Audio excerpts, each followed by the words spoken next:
കഴിഞ്ഞ KS പ്രിലിംസിൽ cut off എത്രയാണെന്ന് നിങ്ങൾക്ക് അറിയാമോ?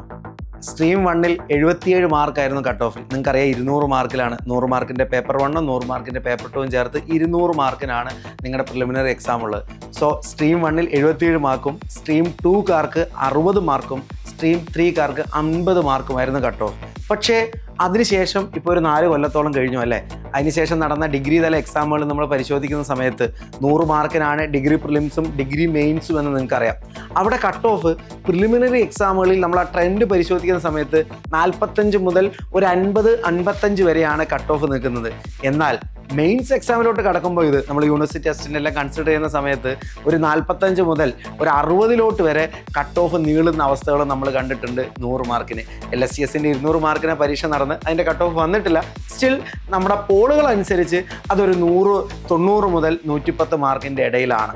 അപ്പോൾ ഞാൻ പറഞ്ഞു വന്നത്, ഇനി വരുന്ന KS എക്സാമിന് വളരെ സീരിയസ് ആയിട്ട് പ്രിപ്പയർ ചെയ്യുന്ന കാൻഡിഡേറ്റ്സ് എയിം ചെയ്യേണ്ട മാർക്ക് കഴിഞ്ഞ 77 മാർക്കോ 60 മാർക്കോ 50 മാർക്കോ ഒന്നുമല്ല.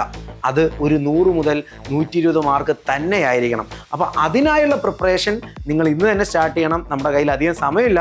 3 മാസ സമയം കൊണ്ട് ഒരു 200 മാർക്കിൽ 100 മുതൽ 120 മാർക്ക് മേടിക്കുക എന്ന് പറയുന്നത് അത്രത്തോളം സ്മാർട്ട് വർക്കും ഹാർഡ് വർക്കും ആവശ്യപ്പെടുന്ന ഒന്ന് തന്നെയാണ്.